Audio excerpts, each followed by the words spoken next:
teman-teman, ini saya mungkin yang 2 minggu lalu sudah ikut, ini mengulang nggak apa-apa biar tambah hafal gitu ya.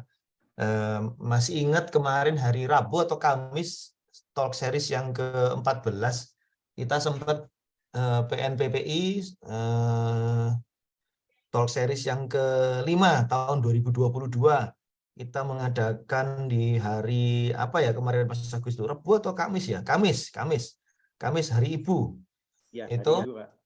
ya, bahwa penilaian angka kredit untuk tahun ini untuk seluruh Indonesia masih menggunakan DUPA. Jadi tidak ada dualisme, satu masih menggunakan Permenpan 8/2022, satu menggunakan Permenpan 6 2021 Permenpan 8 2021, satunya pakai Permenpan 6 2022 gitu ya.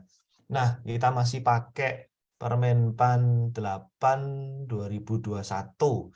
Jadi masih menggunakan DUPA gitu ya.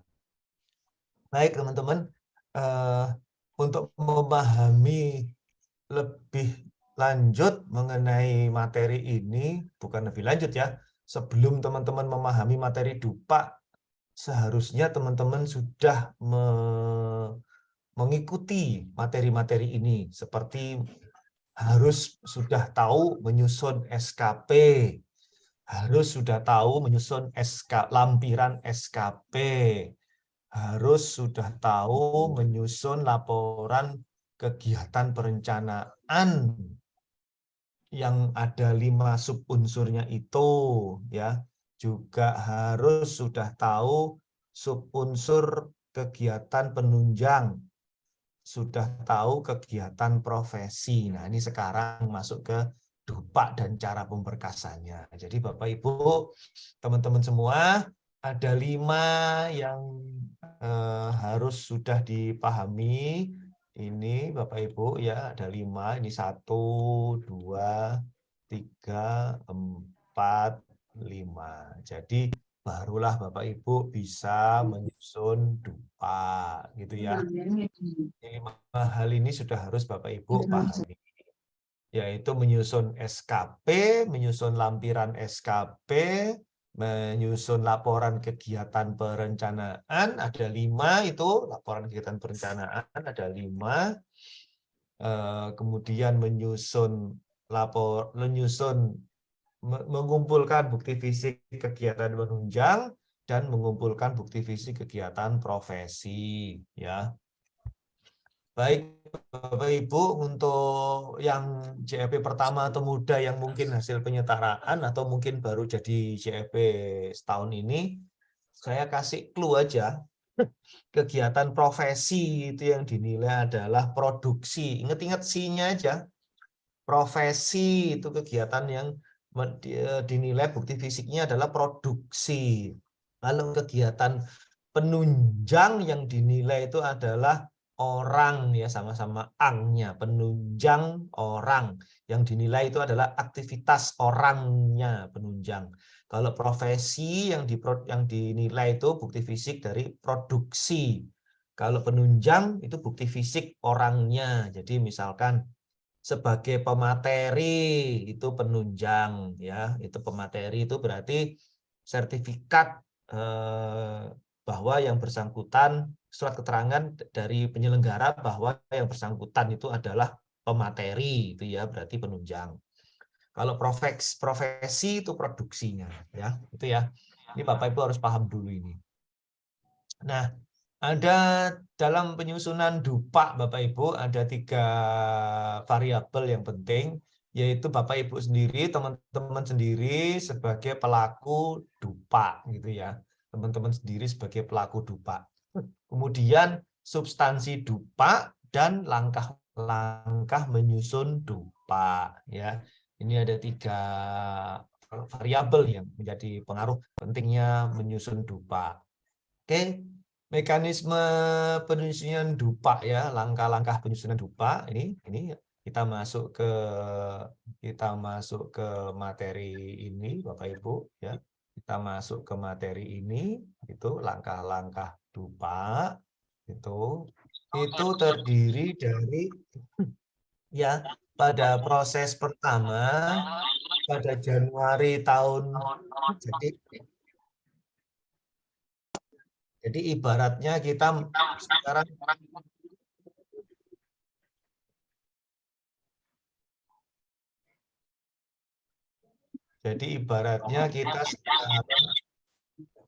halo ini masih kok ada yang anu ya apa namanya Sudah di mute. iya echoing gitu ya kayaknya. Oke.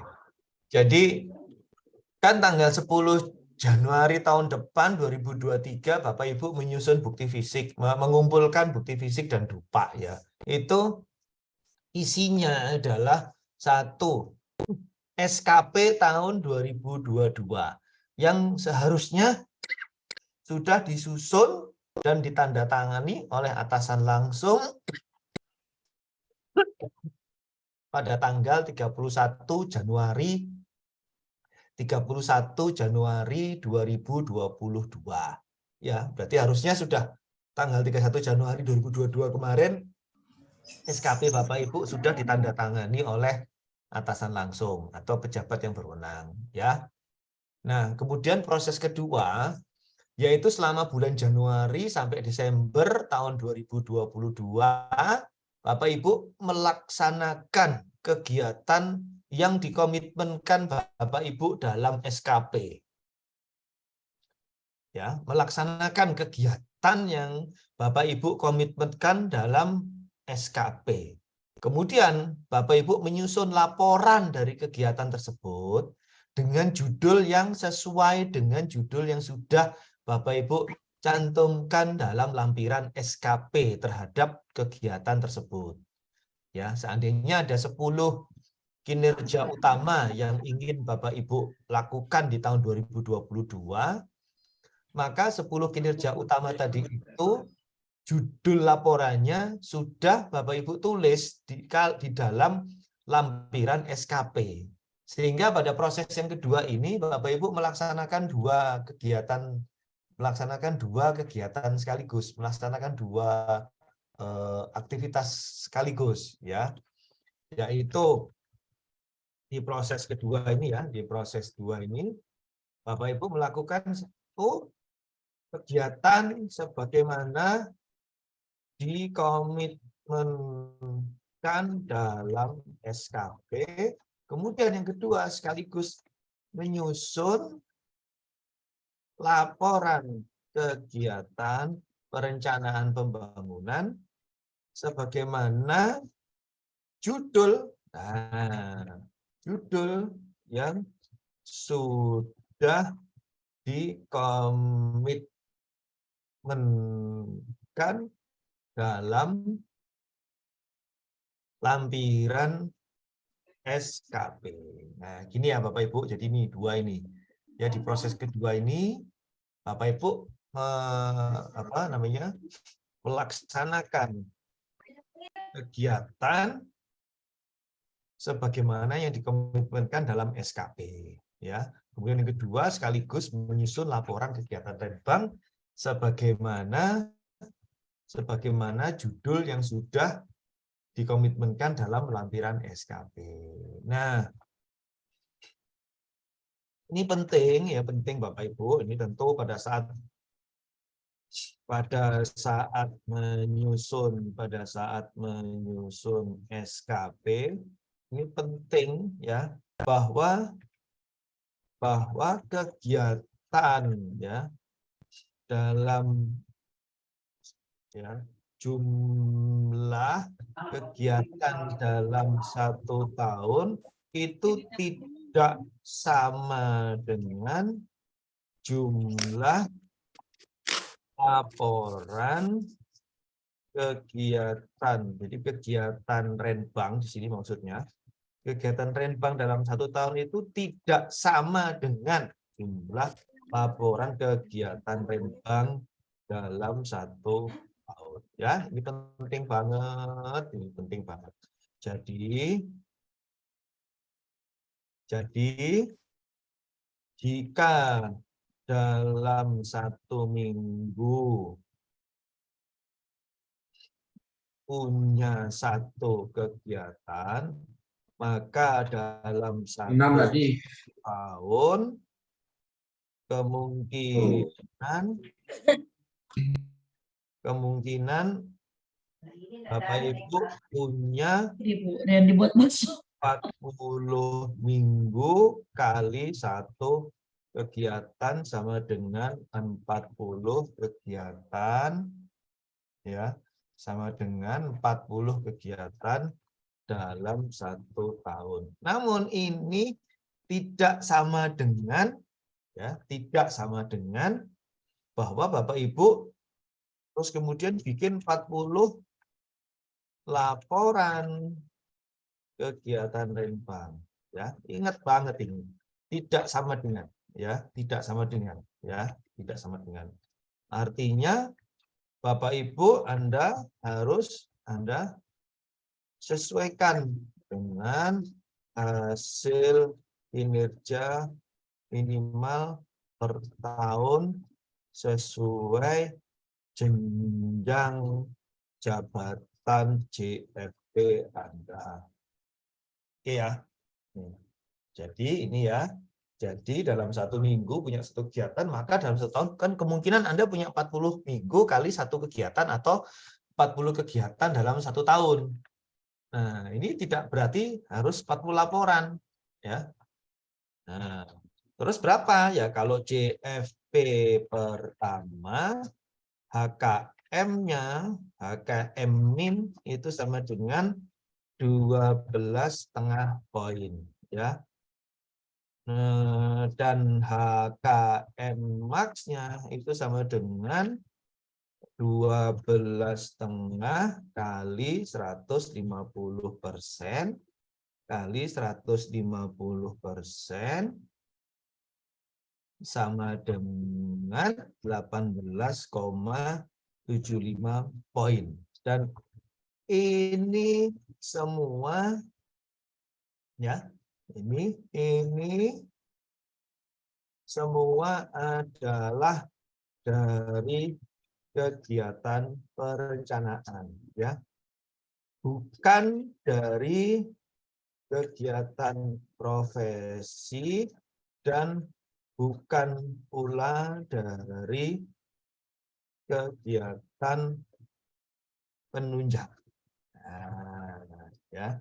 Dan kalau HKM maksimal itu 12,5 kali 150 poin. Ini semua, ya.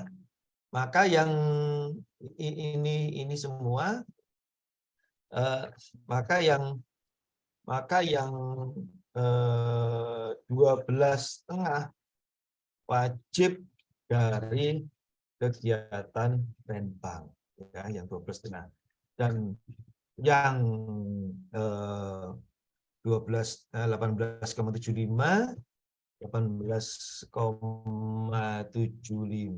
kurangi 12,5 sama dengan 6,25 ini baru boleh dari penunjang dan profesi. Ini, ya. Ini ya Bapak Ibu. Oke. Nah,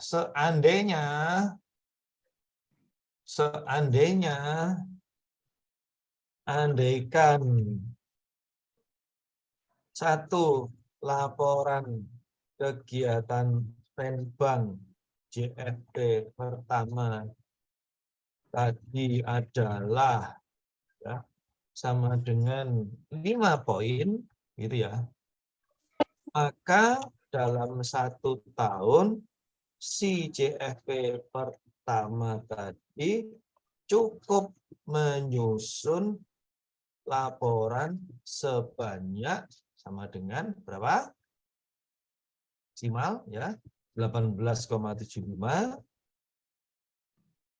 dibagi 18,75 dibagi 5 poin sama dengan kira-kira, ya.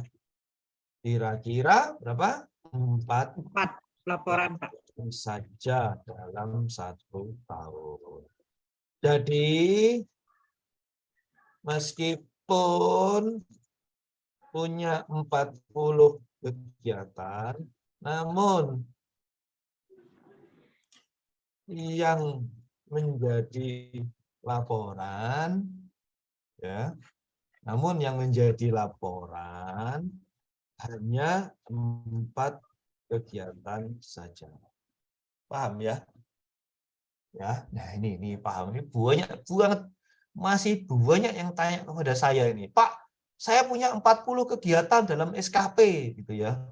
Waduh, salah ini Anda bikinnya ya. Berarti kalau Anda punya 40 kegiatan dalam SKP, ya berarti 40 semua harus jadi laporan. Nah, ini kalau ingat, Anda cuma hanya bikin 4 laporan saja, ya. Maka kan gitu ya. Maka dalam SKP Anda hanya cantumkan 4 kinerja utama saja. Nah, gitu ya. Anda cukup 4 kinerja utama saja. Sisanya berapa tadi itu? 40 kurangi 4 sama dengan 36 kegiatan tetap Anda lakukan, namun tidak perlu masuk dalam SKP. Itu ya. Ya. Paham ya? Paham ya? Jadi 36 sisa kegiatan tadi itu tetap Anda lakukan, tapi tidak perlu dimasukkan dalam SKP. Tetap Anda lakukan, tapi tidak perlu dimasukkan dalam SKP dan maupun judul laporan dan dalam SKP, sehingga di lampiran SKP adalah judul 4 laporan tadi itu. Oke, hanya ada judul 4 laporan tadi itu. Oke, itu ya. Ini saya ulang-ulangi lagi ini kepada Bapak Ibu supaya nggak salah ini ya, supaya nggak salah. Oke.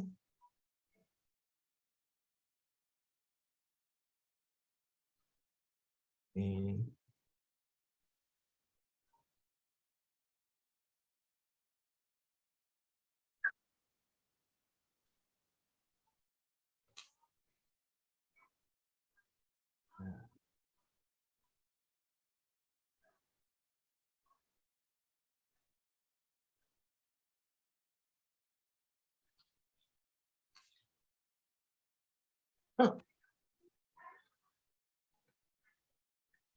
Nah, oke. Jadi itu ya. Oke, jadi pada saat proses ketiga, kita masuk ke proses ketiga, Desember tahun 2022 ya, sampai Januari tahun 2023. Ini sekarang Anda sudah mulai mempersiapkan berkasnya ya, dengan harapan harusnya Anda selama Januari sampai Desember tadi sudah bikin 4 laporan tadi itu. Ya, yang CFP pertama ya, 4 laporan ya. Kalau CFP muda ya berarti cara ngitungnya kalau CFP muda ya, kalau CFP muda kan 1 HKM minimalnya kan sama dengan 25 poin. HKM max-nya kan berarti sama dengan 25 poin kali 150% sama dengan berapa nih? 37,5 poin. Kan gini ya. Jadi andaikan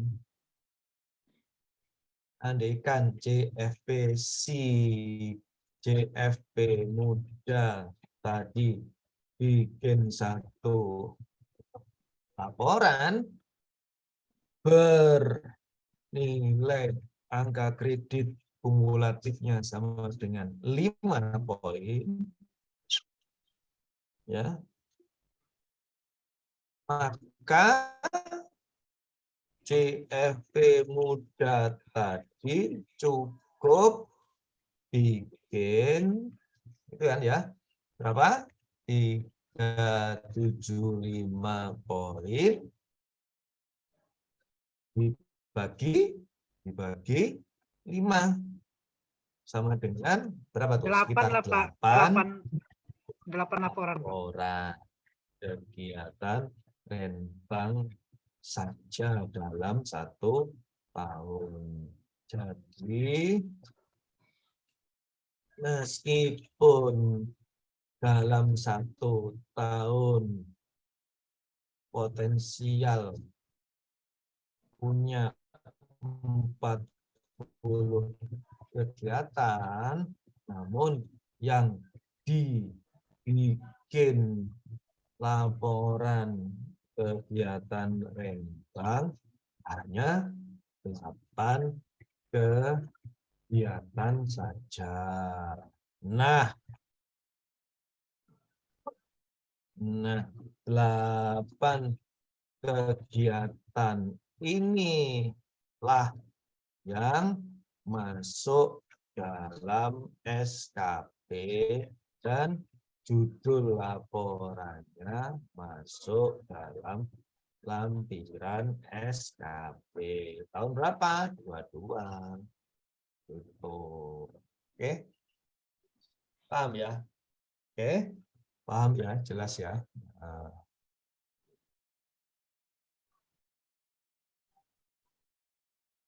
Jadi ini ada yang tanya, Pak, saya kesulitan, saya punya 50 kegiatan. Iya, banyakan, berarti cukup 8 kegiatan saja yang dicantumkan dalam lampiran SKP, gitu ya. Dalam SKP, dan judulnya dalam lampiran SKP. Oke. Nah, ini sekarang Anda memasuki proses ketiga nih sekarang ini ya. Sekarang ini Anda sedang di sini nih. Desember tahun 2022 sampai Januari itu ya, tanggal 10 Anda sudah harus submit ke masing-masing tim penilai masing-masing di tempat instansi masing-masing. Kemudian kalau proses keempat dan kelima ini mengulang proses pertama dan kedua ya. Ini ganjil ya, ini ganjil ya. Ini ganjil. Ini ganjil, ini ya, ini mengulang ini ya. Nah, ya. Ini proses pertama, kedua mengulang, ini proses keempat, kelima ini ya, mengulang ini ya. Nah, saya lompat ke sini, tahun ke 2023, anggap ya. Proses ke-6, penilaian angka kredit untuk proses kenaikan pangkat dan golongan. Jadi apabila pada saat penilaian SKP tahun Januari tahun 2023, bila itu pun bila ya, bila proses penilaiannya itu selesai, ya kan, proses ini kan proses 3 itu pemberkasan ya, Desember 2022 sampai Januari 2023, lalu masuk ke tim penilai ya. Nah, ini kemudian lanjut ke proses 6 ya. Ingat ya, ini andaikan proses ke-6 ini adalah terjadi di tahun 2023 bila CFP yang bersangkutan angka kreditnya memenuhi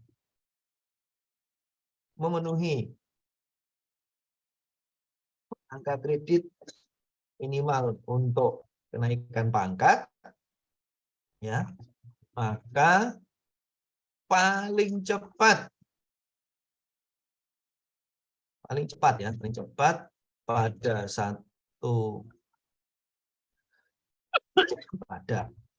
21 Maret 2023 dapat usulkan kenaikan pangkat ya. Tuh.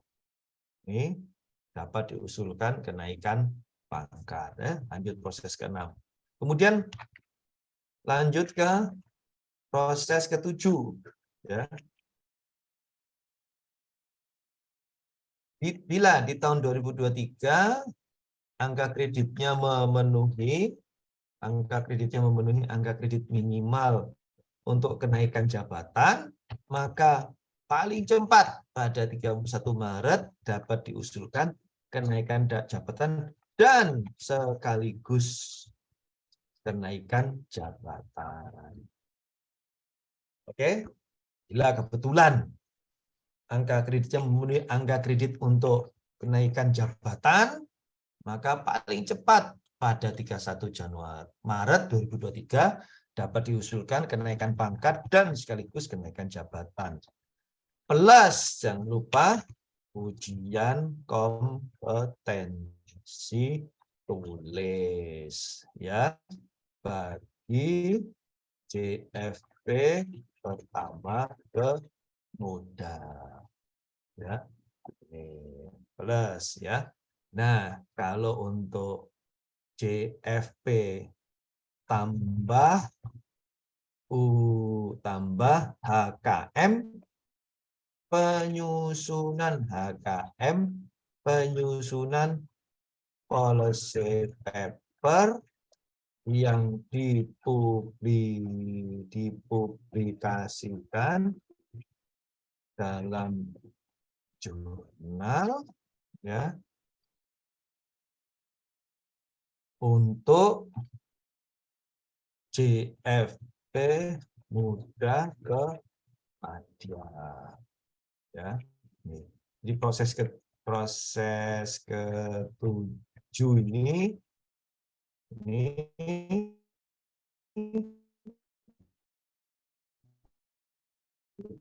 ketika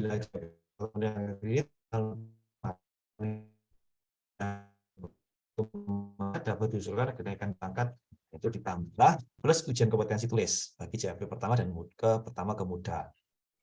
Bagi kenaikan jabatan JFP pertama ke muda. Kemudian tambah HKM penyusunan hasil kinerja minimal, penyusunan policy paper yang dipublikasikan ya dalam jurnal untuk kenaikan jabatan JFP muda ke Madya. Jangan lupa S dan K berlaku ya, syarat dan kondisi berlaku. Apa itu? Ada formasi yang masih belum terisi. Nah, jangan lupa ya, syarat dan kondisinya apa? Ada formasi yang masih belum terisi. Itu ya Bapak Ibu. Oke. Ada pertanyaan sampai sini? Enggak apa-apa Mbak Wilda, kalau ada yang mau nanya, 1, 2, 3 orang.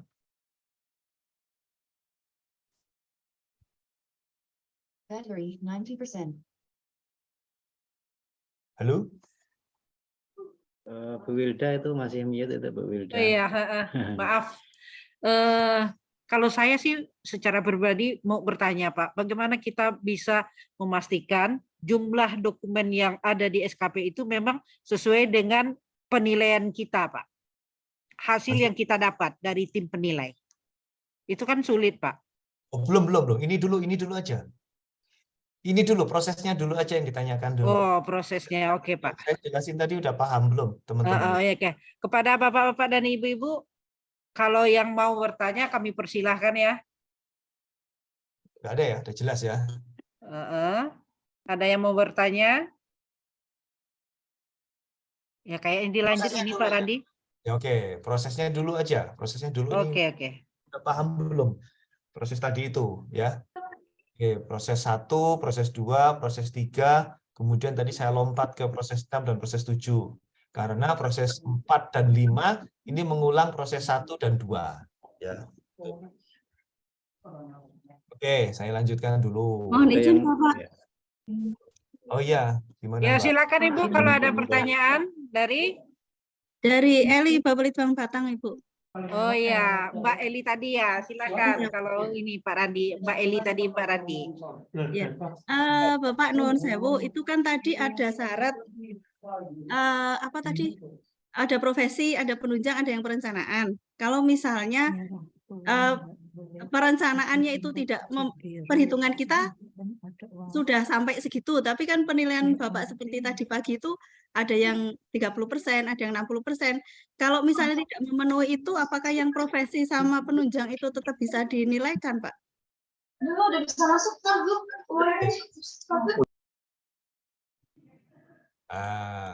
Oke. Bagus pertanyaannya Bu Eli, ya. Ini saya kasih contoh JFP pertama, ya. Kinerja utamanya kan tadi ada 4 kegiatan toh, ya. Kegiatan 1 itu ya.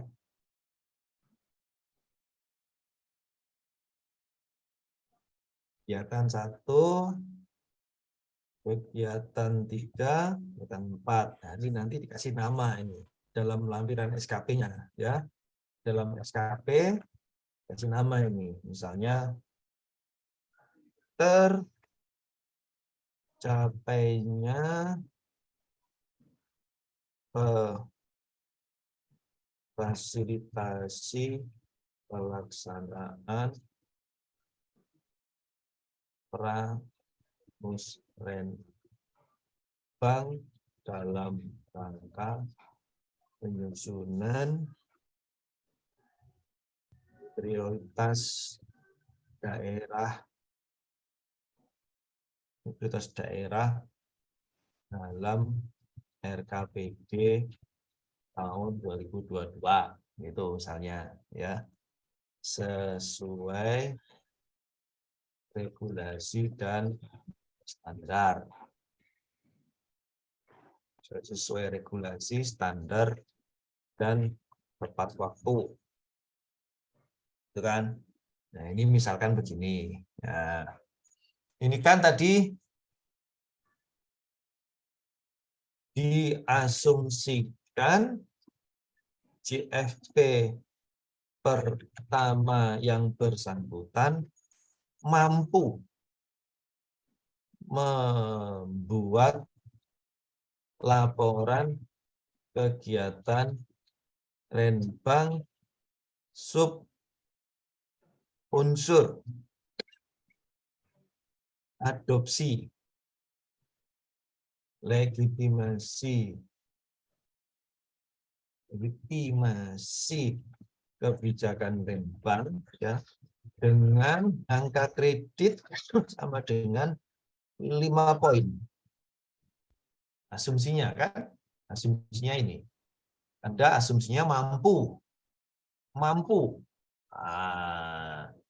Andaikan ini idem, gitu ya, idem, ini idem, gitu kan? Andaikan ini idem, ya, tapi beda ininya, beda topik, prioritas daerah A, itu idem, gitu ya, idem, tapi ini prioritas daerah B, idem, ini prioritas daerah C, idem, ini prioritas daerah D, gitu ya, idem. Maka kan asumsinya JFP pertama tadi itu dapat 4 laporan kali berapa kreditnya? 5 poin. Sama dengan 20 poin. Lah, gimana saat penilaian? Itu ya. Gimana saat penilaian? Bila ternyata dinilai, bila ternyata satu laporan, bila ternyata laporan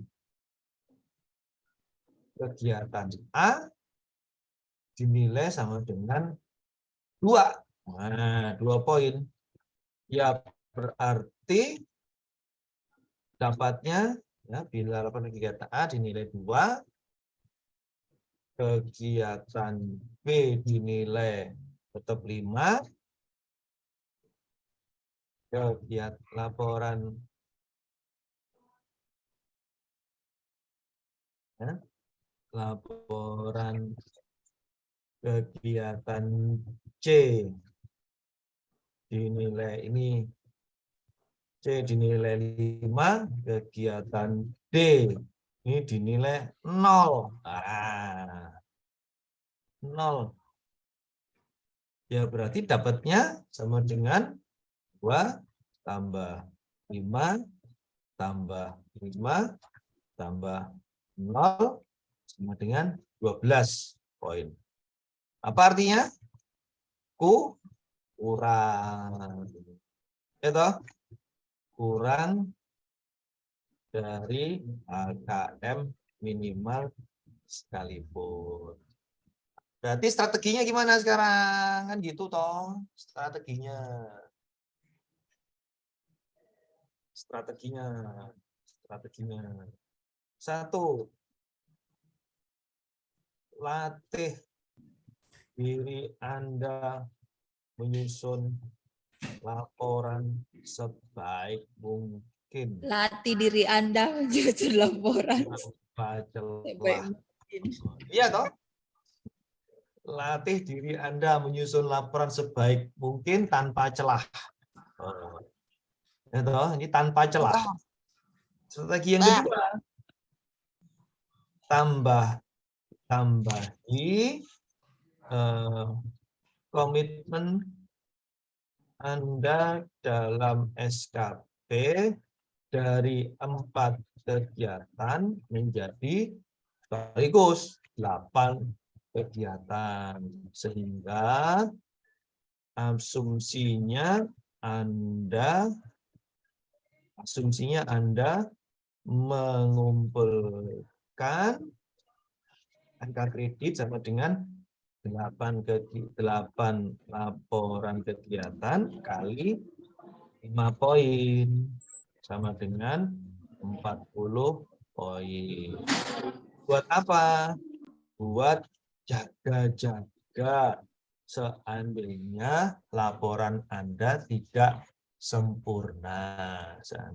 Buat jaga-jaga seandainya laporan Anda tidak sempurna. Ya, sempurna dan dikurangi nilainya. Gitu. Ini Mbak siapa tadi ya? Mbak Lina. Mbak Eli, Pak. Mbak Eli ya. Ya, dari Batang. Oh, yang tadi pagi. Iya, Pak. Yang udah janjian tadi, Pak. Oh iya, udah janjian. Nanti saya. Nah, yang ketiga, Bu Leli. Yang ketiga, jangan lupa doa. Ya. Doa, baca, apa itu namanya? Baca ayat kursi. Ayat kursi 100 kali. Itu Mbak tujukan buat tim penilai. Ini Mbak. Saya kasih tahu caranya, Mbak. Baca ayat kursi 100 kali, tujukan kepada tim penilai, gitu ya. Mandi nih, Mbak. Mandi itu apa ya? Manjur. Supaya tim Jurus terakhir ya Pak ya? Eh? Jurus terakhir paling manjur ya Pak? Nah, ini ijazah dari saya, Mbak. Kobil tuh gitu, Mbak Leli. Nah. Ya Pak, terima kasih Pak. Kobil tuh gitu harus. Unsur penunjangnya tadi bisa dinilaikan enggak Pak kalau kasus itu? Enggak berlaku. Aduh. Berarti bintang-bintang enggak berlaku juga, Pak? Bintang-bintang enggak berlaku juga? Enggak. Karena yang dipersyaratkan untuk HKM itu adalah minimal 25 tadi itu. Ini kan tadi Mbak minimal kan 12,5 harus JP pertama kan? Ya toh, Mbak dapatnya cuma 12 gitu. Iya. Gitu. Maka setengah ini, kurang setengah ini, kurang 0,5 poin ini, itu wajib dari kurang 0,5 kan? Kurang 0,5 kan? Ya. Iya. Nah, tetap wajib Berarti memang jurus ketiga ya, Pak? tetap wajib dipenuhi dari kegiatan perencanaan, bukan profesi dan bukan pula penunjang. Nggak bisa. Ini hanya diperlukan untuk kenaikan. Sorry, ini hanya diperlukan untuk kenaikan pangkat dan kenaikan jabatan. Bukan untuk kebutuhan HKM. HKM itu total dari semuanya dari kegiatan perencanaan. Bukan dari profesi dan bukan pula dari penunjang. Gitu loh, Mbak. Ya. Kalau memang untuk kenaikan jabatan gitu, Pak, tetap Nah, itu. baru kalau untuk kenaikan jabatan dan baru perlu. Tetap tapi di luar 12,5 ini. Jadi 12,5 per tahun tetap dari perencanaan. Gitu. Soalnya kan kita sudah 4A itu, Pak, ada beberapa di tempat kami sudah 4A. Jadi memang kita dipacu untuk mengarah ke UKOM gitu, Pak. Ya, terus? Lah kalau maksudnya kalau misalnya kita punya kemarin seperti ikut Bintek seperti itu atau ikut tim apa gitu, kalau tidak bisa dimasukkan kan eman-eman ya, Pak. Tahun depan nggak bisa dinilaikan lagi berarti. Masukkan bisa, tapi tidak bisa dipakai untuk kebutuhan HKM, Mbak. Misalkan ini Mbak 12,5 kan HKM-nya toh? Iya. Mbak penuhi semua dari Bintek, nggak bisa. Tapi tetap bisa dinilaikan yang seperti Binteknya bisa, 1 poin. Dinilai bisa, tapi tidak dapat dipakai untuk menghitung HKM. Ya. 2, tidak bisa dipakai untuk tidak bisa untuk tabungan angka kredit tahunan. Nggak bisa ditabung. Gitu. Kenapa?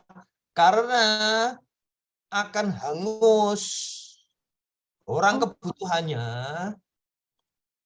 karena kebutuhannya untuk penunjang dalam satu kenaikan pangkat, gitu ya, dalam satu kenaikan pangkat dari pertama ke muda, ya, itu hanya butuh penunjang, ya.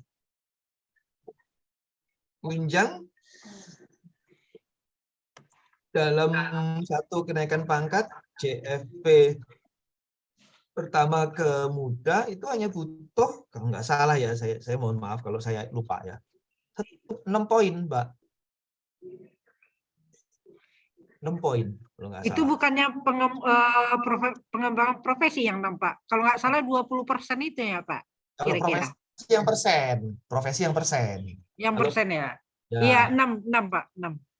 Ya, kalau ini satu periode kenaikan pangkat, ya, dari JFP muda ke madya itu 12 poin kalau nggak salah ya. Nah, ini kalau penunjang dalam satu periode loh, Mbak.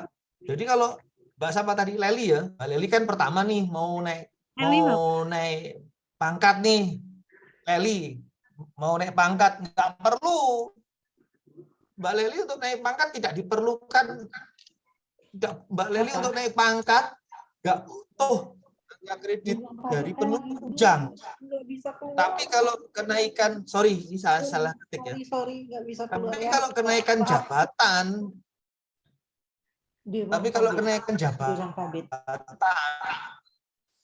Mbak Leli perlu. Terus untuk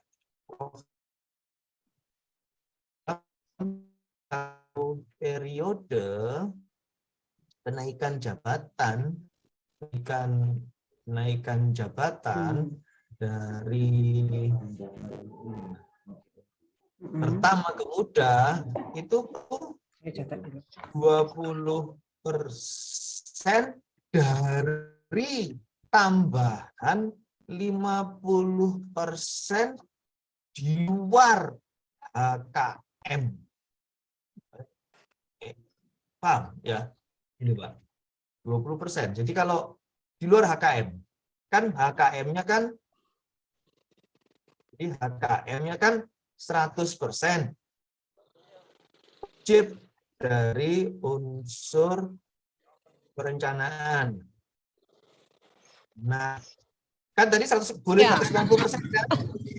Nah, yang 50% tadi kali 20% berarti sama dengan ya sekali 50% kali 20% kali 12,5 kan JP mudah ya.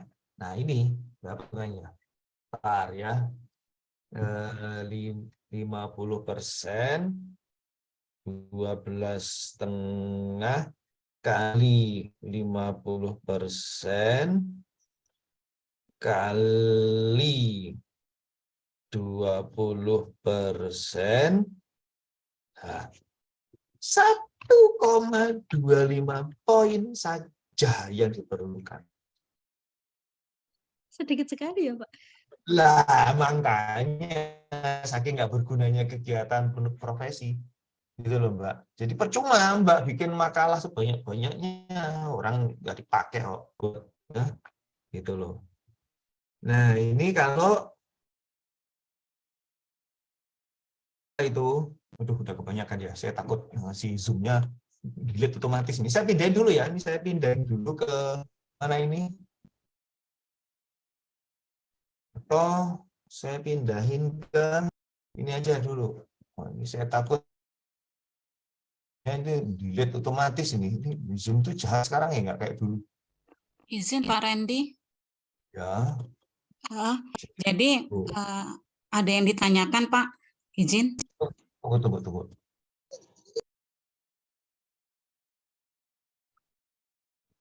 Nah ya.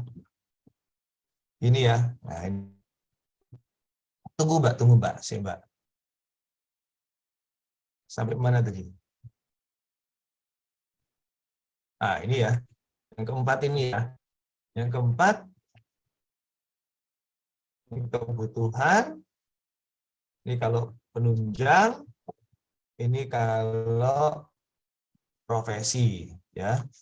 Ini kalau penunjang. Ini kalau profesi.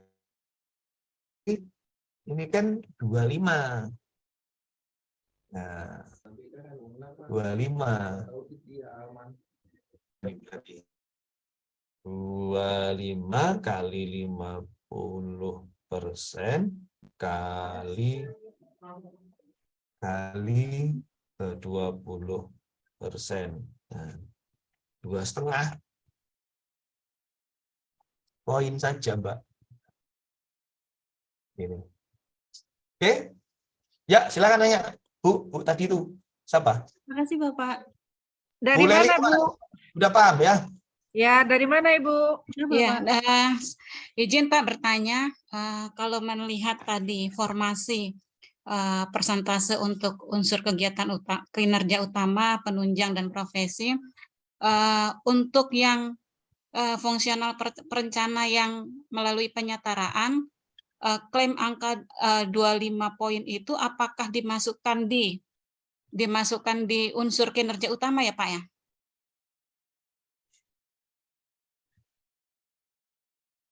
Ibu ya, dari mana Bu? Saya Winanti dari Lampung Tengah. Dekat sama Bu Wati loh. Oh iya, satu komsat kita Pak. Satu komsat. Ya silakan dijawab Pak Randi. Nah itu. Iya Bu. Udah tadi wajib dari kegiatan perencanaan. Ya. Enggak, izin apa yang mau diperjelas adalah klaim yang 25% itu kan kita menyusun laporan itu sebagai unsur kegiatan unsur di kinerja utama. Kemudian semisal ada kita ada sertifikat diklat itu masuk di unsur penunjang. Kemudian untuk yang poin 25 yang diberikan sebagai reward untuk sebagai untuk fungsional perencana yang melalui jalur penyetaraan kan kita dapat 25 yang bisa diklaim. Nah, kita memasukkan memasukkan unsur sebagai selaku subkoordinator itu masuk di unsur kegiatan yang mana, Pak? Ya, dari ke unsur kegiatan kinerja tambahan. Oh, bukan di kinerja utama ya, Pak ya. Karena itu kan terkait dengan kegiatan yang pekerjaan sehari-hari selaku perencana gitu, Pak.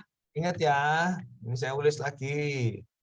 Jadi SKP kinerja utama dan SKP kinerja tambahan, dua-duanya ini ya wajib dari unsur kegiatan tambahan juga wajib dari unsur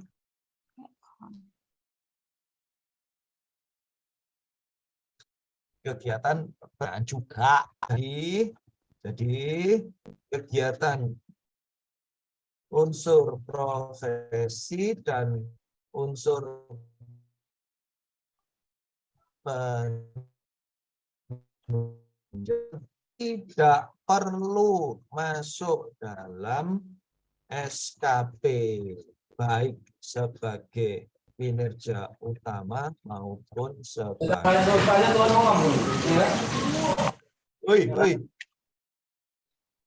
ya. Ini Bu siapa tadi? Bu Winanti, Pak. Baik, terima kasih Pak. Sudah jelas. Nah, paham ya? Saya gedein ya. Saya gedein. Ini masih banyak yang salah juga rupanya. Ya. Jelas ya? Oke. Saya lanjutkan ya. Ada pertanyaan lagi? Nggak ada tentang hal ini dulu? Apa kita lihat chat dulu, Pak? Kira-kira? Apa? Lihat chat dulu. Apa lanjut? Lanjut dulu. Lanjut dulu Ya aja. udah, silakan Pak. Bertahap ya. Oke, sekarang kita sekarang masuk ke sini. Ini bagian apa tadi? Oke. Nah, ini langkah-langkah detailnya seperti ini nih. Seperti ini ya. Ini teman-teman nggak usah lah hafalin ini, nggak usah ya. Ini nggak usah hafalin ini ya. Nah, terus apa referensinya? Anda bisa lihat di Permen PAN 4 tahun 2020 tentang jabatan fungsional rencana. Yang saya jelaskan tadi ada di situ semua ya. Kemudian juga ada di surat edaran Menteri PPN Kepala Bappenas nomor 11 tahun 2020 tentang kebijakan teknis jabatan fungsional perencana ya. Itu ditambah lagi Permen PPN 1 tahun 2022 tentang cara penilaian angka kredit perencana. Ya. Nah, ini dokumen-dokumen lama nih, 456 ini dokumen-dokumen lama ya, dokumen-dokumen lama. Oke. Oke, sekarang langkah kedua. Jadi langkah pertama ini ya, Anda pahami dulu prosesnya ini ya, yang tadi saya jelaskan. Sekarang langkah kedua. Langkah kedua, pahami siapa saja unsur pelaku dupak ya. Unsur pelaku dupak itu siapa aja sih?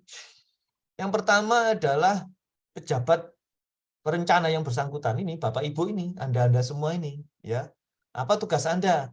Melakukan perencanaan kegiatan. Jadi kalau Anda sekarang penilaian tahun 2022, ya harusnya pada saat Desember 2021, tahun 2022 itu kegiatannya apa? Ya, harusnya ya. Tapi ya nggak apa-apa atas keringanan hati para pimpinan, silahkan Anda menyusunnya di awal 2022, padahal sesungguhnya kenyataannya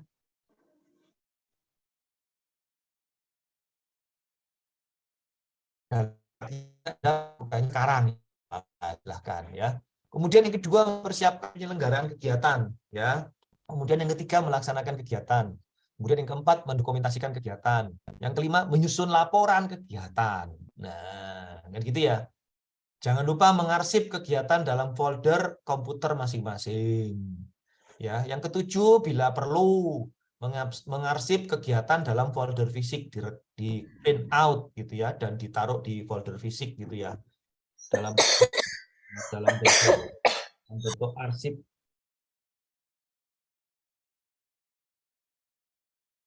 Dalam bentuk arsip gitu ya, arsip fisik. Yang ke-8, menyusun berkas penilaian dalam form Excel. Nah, jadi tadi kan Anda sudah bikin SKP dan lampiran SKP di format Excel.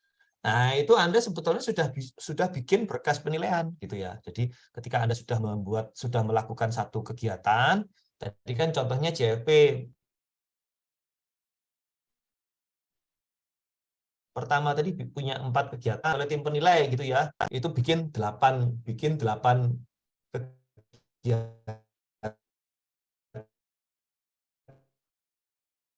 Dengan demikian membuat 8 laporan. Selesai, Anda masukkan dalam form Excel nanti. Ya, nanti saya kasih contohnya, nanti saya sebarkan ke teman-teman. Ya.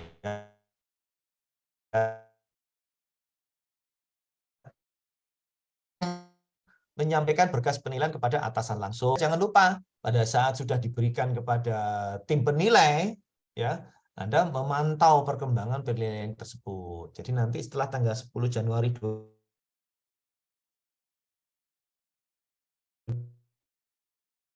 dikasihkan ke tim penilai, Anda pok saja di atas meja ataukah sudah dinilai, ya, tanyalah ke sekretariat tim penilai. Oke, ini pejabat. Yang kedua, ini yang pertama si CLP yang bersangkutan. Yang kedua, atasan langsung. Ya. Perannya apa? Melakukan cascading dari Renstra sampai ke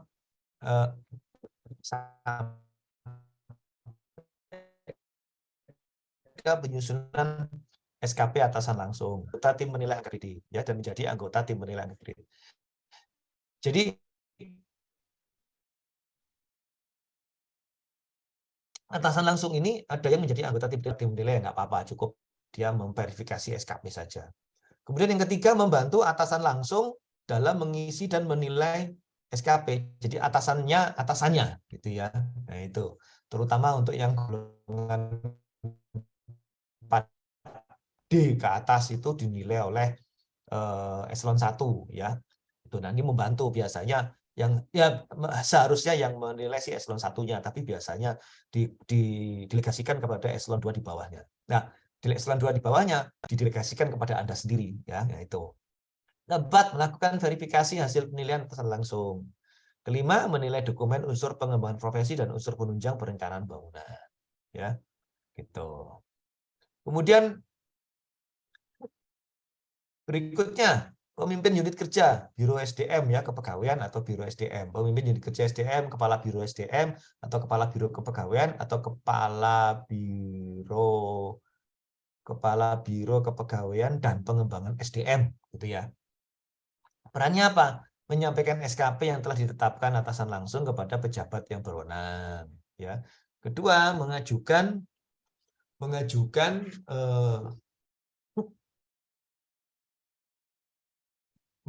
surat penyampaian bahan usulan penilaian dan penetapan angka kredit ya dengan melampirkan capaian realisasi SKP, dokumen bukti fisik dan SPMK dan DUPA. Itu ada 4 ya Bapak Ibu. Ya. SKP, lampiran SKP, bukti fisik, SPMK. Ini ya. Jadi kuncinya adalah untuk menyusun DUPA ini juga ini ya. Jadi apa yang harus Bapak Ibu sampaikan? SKP, lampiran SKP, SPMK, bukti fisik. Ini kalau Bapak Ibu sudah bisa bikin 4 ini, pasti bikin yang kelima ini pasti bisa. Bikin apa? DUPA ya. Oke. Kemudian tim penilai. Jadi peran tim penilai adalah mengevaluasi keselarasan hasil penilaian yang dilakukan oleh pejabat penilai. Yaitu mengevaluasi keselarasan itu melihat dulu. Ya, melihat paragraf 1 yang Anda tulis itu, Anda mengklaim ini sesuai dengan angka kredit ini gitu. Nah, itu dicek satu persatu oleh tim penilai ya. Kemudian memberikan penilaian angka kredit berdasarkan nilai capaian tugas jabatan, dicocokkan dengan tusinya. Ya, kemudian yang ketiga, memberikan rekomendasi kenaikan pangkat dan kenaikan jenjang jabatan. Ya, jadi memberi rekomendasi. Jadi saya memberi rekomendasi kepada Bapak Ibu ketika nilai angka kredit Bapak Ibu sudah memenuhi kebutuhan minimal untuk kenaikan pangkat dan kenaikan jabatan. Kenaikan pangkat dulu yang penting ya. Kebetulan kalau di tahun yang sama itu untuk kenaikan jabatan sekaligus, ya bisa kenaikan pangkat dan kenaikan jenjang sekaligus. Yang keempat, memberikan rekomendasi mengikuti uji kompetensi. Nah, jadi yang naik pangkat, tadi yang muda, yang pertama ke muda kan uji kompetensi tertulis, berbasis komputer. Nah, itu kami bisa merekomendasikan kepada para JAP pertama yang sudah memenuhi minimal angka kredit yang diperlukan untuk naik pangkat dan naik jabatan, maka direkomendasikan untuk uji kompetensi tertulis. Untuk JAP muda yang angka kreditnya sudah sudah memenuhi kebutuhan minimum untuk kenaikan jabatan JAP Madya, maka direkomendasikan untuk uji kompetensi tertulis dan uji kompetensi dan untuk memenuhi uji kompetensi minimal menyusun policy paper terpublikasikan. Itu ya. Nah, berikutnya apa? Tim penilai tugasnya melakukan pemantauan terhadap hasil penilaian capaian tugas jabatan. Ya, kita memantau perkembangan Bapak Ibu dalam melakukan tugas jabatan. Kemudian memberikan pertimbangan penilaian SKP. Ya, jadi ada penilaian SKP. Kemudian memberikan bahan pertimbangan apabila Bapak Ibu mendapatkan tunjangan atau sanksi atau mutasi atau keikutsertaan mengikuti diklat, gitu ya. Ini tim penilai. Kemudian sekretariat tim penilai, perannya apa? Memeriksa kelengkapan dokumen penilaian angka kredit. Kelengkapannya dicek gitu ya. Misalkan di dalam lampiran SKP-nya ada 10 laporan yang dikomitmenkan oleh Anda. Ternyata tim sekretariat hanya mempunyai 5 gitu. Berarti kurang 5. Ini nanti akan dikomunikasikan kepada Anda, ditagih. Mana gitu.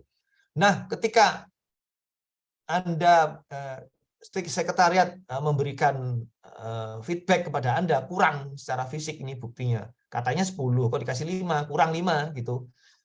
Sampai tanggal tertentu ternyata Anda nggak ngumpulin, tetap 5, ya berarti 5 di-drop. Nah, begitu sudah masuk ke tim penilai, Anda tidak bisa melengkapi kekurangan tadi. Tidak ada korespondensi. Tidak boleh ada korespondensi antara tim penilai dengan JFP yang dinilai bukti fisiknya. Ya, jadi ini batasnya di sini nih. Ya. Kemudian yang kedua adalah proses penilaian selesai dan hasil penilaian disampaikan kepada ketua dan ketua tim penilai melalui sekretariat tim penilai. Sekretariat tim penilai melakukan verifikasi hasil penilaian, gitu ya. Nah, kemudian yang keempat, sekretaris tim penilai menyiapkan berita acara penilaian angka kredit. Nah, isi dari berita acara penilaian angka kredit itu ada 3 kemungkinan. 1, berita acara telah memenuhi HKM minimal. 1. Yang kedua, bila akumulasi angka kreditnya selama sekian tahun sudah memenuhi kebutuhan untuk kenaikan pangkat, maka di dalam berita acara tersebut juga akan disertai dengan rekomendasi untuk kenaikan pangkat. Alternatif ketiga, kemungkinan kalau angka kredit kumulatif tersebut cukup untuk kenaikan pangkat dan kenaikan jabatan sekaligus, maka diberi rekomendasi untuk kenaikan pangkat dan kenaikan jabatan sekaligus. Yang keempat, kalau misalnya kenaikan cukup untuk kenaikan jabatan saja, ya kenaikan jabatan maka diberi rekomendasi untuk kenaikan jabatan. Ya 3 dan 4 itu sama ya untuk kenaikan jabatan. Yang kelima, memeriksa kelengkapan dan persyaratan kenaikan pangkat golongan yang terdiri dari kebutuhan angka kredit. Ya, komposisi angka kredit untuk unsur penunjang tidak melebihi 20% dari kebutuhan angka kredit kenaikan pangkat. Mendokumentasikan akumulasi angka kredit kenaikan pangkat atau golongan. Ya, jadi mendokumentasikan sekretariat itu, ya, gitu ya. Kemudian yang ketujuh, memeriksa kelengkapan dan persyaratan kenaikan jabatan. Ya, terdiri dari kebutuhan angka kredit, ketersediaan formasi jabatan, komposisi angka kredit untuk penunjang tidak lebih dari 20%. Oh ya, ini 20%. Yang tadi itu coba saya cek lagi.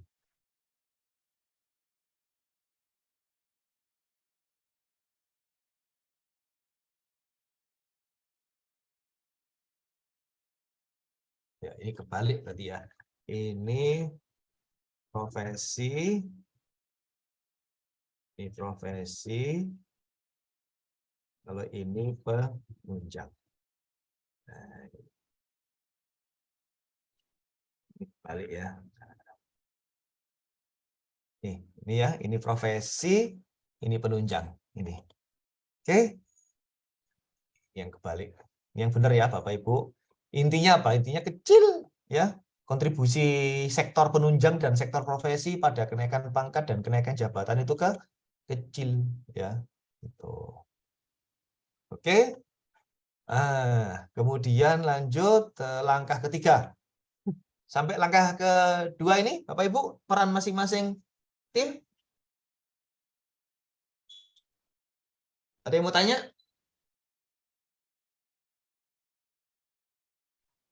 Bapak dan Ibu, ada pertanyaan sampai sejauh ini dari penjelasan Pak Randi sebelum kita melangkah ke materi berikutnya? Silakan Bapak dan Ibu. Atau kita baca chat dulu, Pak? Pak Randi, kita bahas yang ada di kolom chat dulu. Ya, chat ya. Ya, yang ada di kolom chat rata-rata pertanyaan sesi kita pagi tadi, Pak. Oh, Rata-rata itu. menentukan satu laporan dapat 5 poin. Gimana caranya, Pak? Ini harus ikut materi yang bulan lalu ini kayaknya Bu Hapsari ini. Ya. Iya, jadi rata-rata pertanyaannya hampir mirip semua, Pak. Dari teman-teman yang penyetaraan, apalagi yang mereka mau naik pangkat periode April tahun depan. Saya jelaskan sekilas ini Bu Hapsari ya. Terus Bu Vera, apa betul jika akan naik pangkat April 2023 harus ada pak lama dan pak baru? Cukup pak baru saja. Pak terbaru itu sudah menghimpun akumulasi dari pak sebelumnya. Jadi Anda tidak perlu pak lama, cukup pak baru saja. Ya. Pak Randi. Ya. Izin nambahin Pak Randi. Ya. Pak Randi ini yang terkait. Dari mana, Pak? Bapak dari mana?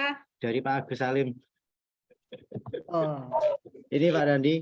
Jadi Ya. terkait dengan syarat kenaikan pangkat itu ini Pak, tergantung BKN-nya. Di BKN Kantor Regional Jateng DIY itu mensyaratkan SKPAK dalam satu pangkat itu secara lengkap Pak. Nah ini mungkin sebaiknya teman-teman kalau syarat naik pangkat tuh mungkin konsultasinya ke BKN kali Pak Randi biar lebih komplit itu syaratnya. Ya. Itu Pak Randi, terima kasih. Kalau ya ini saya jawab secara regulasi memang cukup pak baru ya. Tapi nggak tahu mungkin BKD-nya membutuhkan kelengkapan informasi ya berarti ya pak lamanya juga harus ada ya. Oke.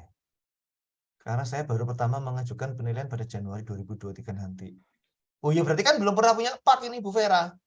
Ya toh? Ya pasti BKN-nya akan inilah BKD-nya akan bijaksana lah ya berarti pak satu-satunya pak yang Ibu miliki kan pak yang 2023 nanti. Terus yang pak lama itu bisa diposisikan digantikan dengan TMT jabatan. TMT jabatan Ibu dalam TMT jabatan Ibu dalam jabatan perencana per tahun berapa Bu Vera? Bu Vera?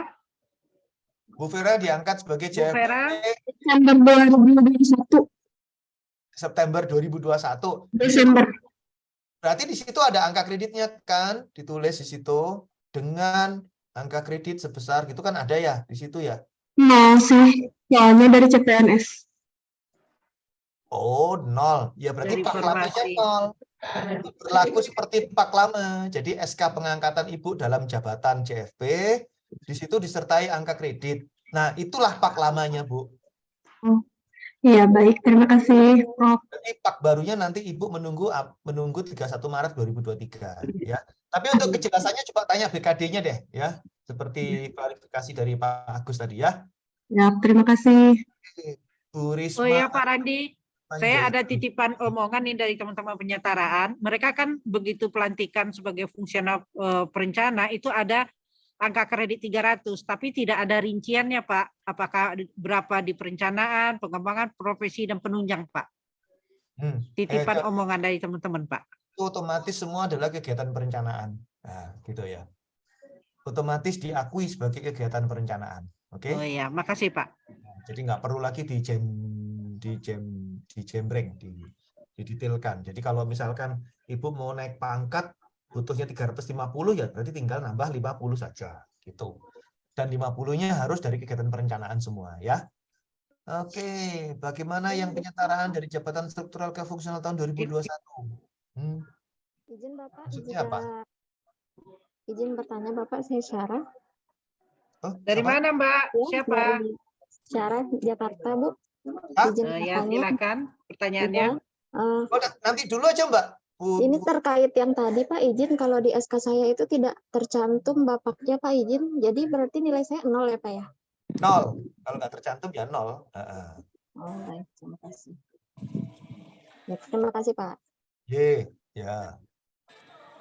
Bu Risma, bagaimana yang penyetaraan dari jabatan struktural ke fungsional tahun 2021? Samakah prosesnya? Ada kasus teman saya saat ini Japung penyetaraan menjadi ahli muda, sementara untuk April 2023 harus naik. Wah, kalau harus sudah naik ini ya udah jangan dibicarain lagi. Seharusnya itu ya berarti ya nggak usah dibicarain lagi, udah kejadian. Ya, jadi yang kita analisis yang kejadiannya aja. Ada kasus teman saya ini Japung penyetaraan. Nah, nanti ini coba tanya ke BKD-nya deh. Ini Bu Risma Penjahitan. Apa betul jika tidak menyusun angka kredit bisa naik pangkat, tapi tidak bisa naik jenjang? Ya enggak lah. Kalau enggak menyusun angka kredit ya tidak bisa apapun ya. Jadi wajib ya harus menyusun angka kredit ya Bu Cahayu. Bu Cahayu Aflinda. Tetap wajib menyusun angka kredit, menyusun laporan ya. Bu Faridah, apakah bisa naik pangkat secara jenjang tahun 2003 sudah diajukan, tapi bulan Juli 2022 baru dilantik fungsional muda. Nah, kalau angka kreditnya sudah cukup untuk naik pangkat, ya bisa. Ya. Iya, ini tak gitu dan aku bilang tapi enggak. Ini Bu Farida baru dilantik fungsionalnya Juli 2022 loh, Pak. Iya, Juli 2022, Mbak. Juli 2022 baru dilantik. Ya. Terus kemudian Juli 2022 baru dilantik fungsional muda. Pangkatnya angka kreditnya berapa? 105. 105. Pangkatnya apa? 3D. 3D. 105 3D. Ke 3E butuhnya berapa ya? Lupa saya. 3E. Kok 3E, Pak? Kemanian dong, Pak. Berapa tadi pangkatnya? 4A. Berapa pangkatnya apa? 3D, Pak. 3D. Coba saya lihatnya butuh kenaikan butuh 100, Pak, kalau dari 3D ke 4A. Butuh 100. Butuh 100. Iya. Ibu bisa ngumpulin 100 dalam, nggak mungkin. Kalau 100 dalam setahun nggak mungkin. Kan mudah Ibu ya, 25 maksimal 37,5. Berarti 100 dibagi 37,5. Paling cepat 2,5 tahun Ibu baru bisa naik pangkat. Gitu ya, Bu. Jadi jangan lupa ya, Bu ya, polis papernya harus dibuat juga. Ya, Bu. Jadi kami belum bisa, Bu ya, walaupun secara jenjang sudah bisa, tetapi harus memenuhi dulu 100 itu. Iya. Tadi nanya. Oke. Berikutnya Pak Randi ada dari Pak Tommy nih. Siapa atasan langsung dari JF pertama? Mungkin pertanyaan mendasar Pak, siapa atasan langsung JF pertama? Ya, pengaturannya diserahkan kepada Bapak di instansi masing-masing. Ya, bisa atasan langsungnya langsung, bisa. Misalkan kepala dinas, bisa langsung kepala dinas. Kalau di dinas tersebut terdapat koordinator, bisa ditempatkan di bawah koordinator tersebut. Kemudian kalau di bawah koordinator tersebut ada subkoordinator, bisa ditempatkan di bawah subkoordinator. Tergantung arrangement pekerjaan di masing-masing unit kerja.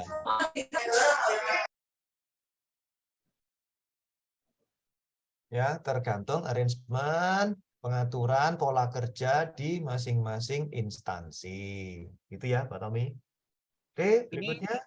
Dari Bu Nurliana, kami JFP Penyetaraan dapat info dari bagian kepegawaian bahwa SKP kami masih menggunakan saat eselon 4 atau pengawas. Ini sumbernya perjanjian kinerja individu. Mohon penjelasan bagaimana seharusnya. Karena kepegawaian kami masih belum mengakomodir SKP sesuai Permenpan tahun 2021, Pak.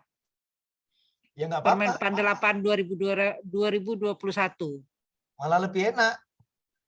Kalau masih pakai yang model lama masih lebih enak. Lebih enak, Bu. Iya, udah nggak usah diungkit-ungkit lagi. Jalanin aja. Gitu ya. Oke, Lebih Bu Nurliana paham ya? Malah lebih enak loh. Kalau masih Permenpan 8 ini, belum yang ke-6 2022. Belum Permenpan ini masih pakai yang model lama. Belum bahkan belum sesuai Permenpan 8 2021. Masih pakai Perka BKN 78 tahun 2004 ini, Bu. Berarti masih ini BKD-nya BKD jadul nih. Belum move on, Pak. Belum move on BKD-nya. BKD Orde Baru. Ya, zaman Pak Harmoko ini, Bu, ya. Lebih enak, malah lebih enak, ya. Oke ya. Lanjut ya.